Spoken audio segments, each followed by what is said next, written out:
मन गिरिधारी, गिरिधारी श्याम बनवारी।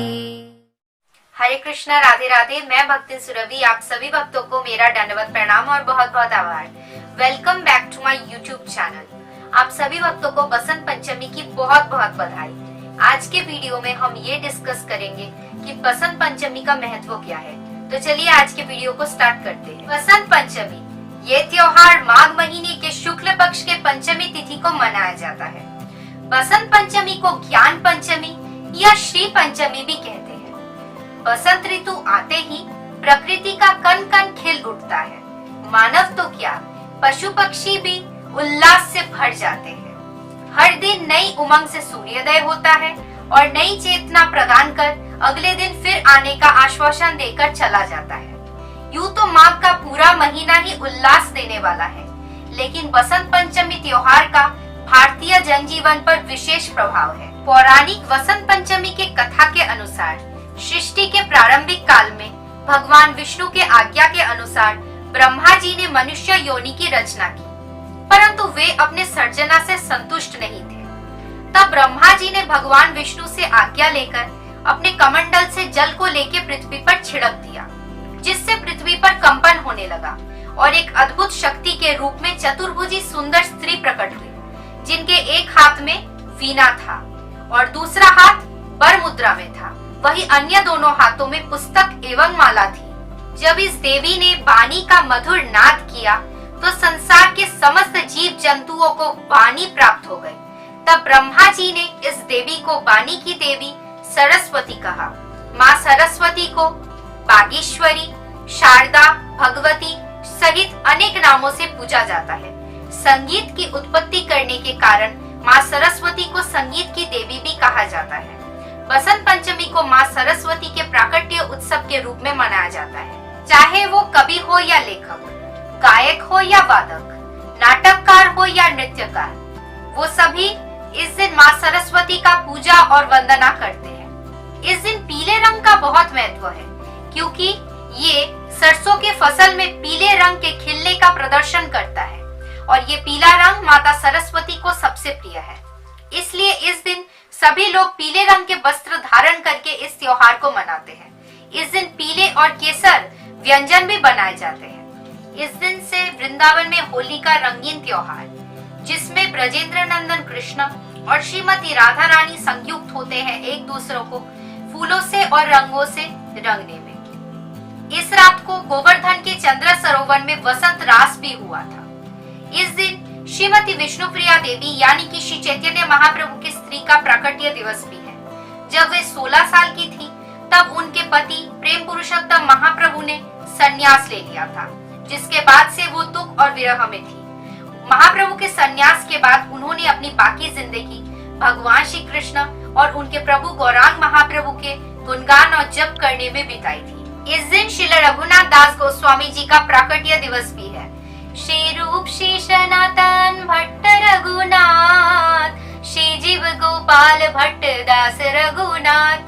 दास रघुनाथ श्री रघुनाथ दास गोस्वामी 6 गोस्वामियों में से एक गोस्वामी थे। 6 गोस्वामियों में से पहली बार श्री चैतन्य महाप्रभु से वही मिले थे।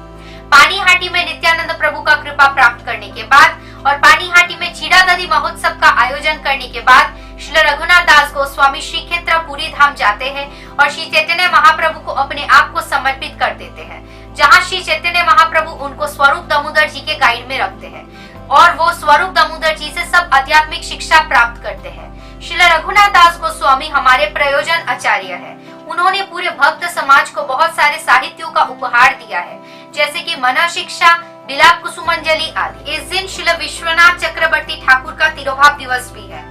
ब्रज में वास करते समय उन्होंने पूरे गौड़ीय समाज को अपने बुक्स और कमेंट्रीज के साथ कंट्रीब्यूट किया है, जैसे कि राग वर्तमा चंद्रिका, चमत्कार चंद्रिका, ब्रज रीति चिंतामणि, प्रेम संपुट, उज्ज्वल लीलामणि किरण आदि। उनकी कृपा उन सभी के लिए महत्वपूर्ण है जो भक्ति जीवन में या कृष्ण भक्ति में आगे बढ़ना चाहते हैं। तो हम देख सकते हैं कि ये बसंत पंचमी का दिन बहुत ही आनंद का है, खुशी का है, त्योहार का दिन है, साथ ही साथ बहुत महत्वपूर्ण भी है। तो इस दिन हम माँ सरस्वती का पूजा करते हैं। जैसे कि मैंने पहले ही बोला, चाहे हम लेखक हो या कवि हो या हम नृत्य करते हो या फिर हम संगीत करते हैं, कोई कुछ भी हम करें, हम माँ सरस्वती की पूजा और वंदना करते हैं। क्योंकि श्रीमद् भागवतम में भी उल्लेख है, नारायणम नमस्कृत्य नरं चैव नरोत्तमं देवीं सरस्वतीं व्यासं तथो जयमुदीरयेत्। यानी कि श्रीमद् भागवतम भी शुरू करने से पहले हम श्री व्यासदेव, नरो नारायण ऋषि, भगवान नारायण और माता सरस्वती को प्रणति निवेदन करते हैं। माता सरस्वती को बोला गया है कि उन्होंने हमें वाणी प्रदान किया है। हम जो कुछ भी आज बोल रहे हैं या कोई हमारे पास अगर कोई कला है, नृत्य कला है या संगीत का कला है या लेखन का कला है या कथा करने का कला है, तो वो सब माँ सरस्वती का वरदान है।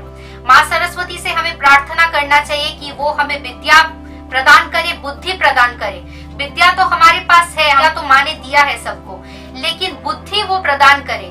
क्योंकि हमारे पास विद्या है लेकिन विद्या का सही उपयोग कैसे करना है वो हमें नहीं पता है। इसलिए माता सरस्वती से प्रार्थना कीजिए कि वो हमें विद्या के साथ साथ बुद्धि भी प्रदान करे। क्योंकि विद्या तो हमारे पास है लेकिन हम उस विद्या का सही इस्तेमाल नहीं कर पाते हैं। इसलिए माता सरस्वती से यही प्रार्थना कीजिए कि वो हमें वो बुद्धि प्रदान करे कि हमें पता चले क्या सही है क्या गलत है, और उस विद्या को कहाँ पे सही से इस्तेमाल करना चाहिए वो भी हमें पता चले। तो इसलिए इस दिन का बहुत अच्छे से उपयोग कीजिए, माँ सरस्वती को प्रसन्न करने की कोशिश कीजिए। और हम मंदिर में जाते हैं तो हम देख सकते हैं भगवान श्री कृष्ण और श्रीमती राधा रानी को इस दिन पीला वस्त्र धारण कराया जाता है। इसलिए हम भी कोशिश करेंगे इस दिन पीला वस्त्र धारण करके भगवान के सामने जाए और भगवान को पीले और केसर रंग का व्यंजन बना के उनके सामने हम ऑफर करें। क्योंकि जो भी हम करते हैं भगवान को प्रसन्न करने के लिए ही करते हैं, चाहे वो नृत्य हो, चाहे वो गाना हो, चाहे वो लेखन हो, कथा हो, कुछ भी हो। इसलिए माँ सरस्वती से मैं एक ही प्रार्थना करूंगी ताकि वो हम सबको सुबुद्धि दे, दुर्बुद्धि नहीं। क्योंकि खाली जो दिमाग होता है वहाँ पे शैतान का वास होता है, तो इसलिए खाली दिमाग मत रखिए और खराब बुद्धि मत रखिए। वहाँ पे सुबुद्धि माँ हमको प्रदान करे, जहाँ पे हम कृष्ण कथा चिंता कर सके और दूसरों के भलाई के बारे में चिंता कर सके, ना कि उनके बुराई के बारे में। बस यही प्रार्थना करूंगी आपका बसंत पंचमी बहुत अच्छे से बीते। ये चैनल में ये वीडियो बहुत पहले अपलोड हो रहा है, इसलिए आप सबको एडवांस में बसंत पंचमी की बहुत बहुत बधाई। आप सब पर श्री श्री राधा रमन लाल और राधा रानी की कृपा हमेशा बनी रहे। हरे कृष्णा, जय श्री राधे।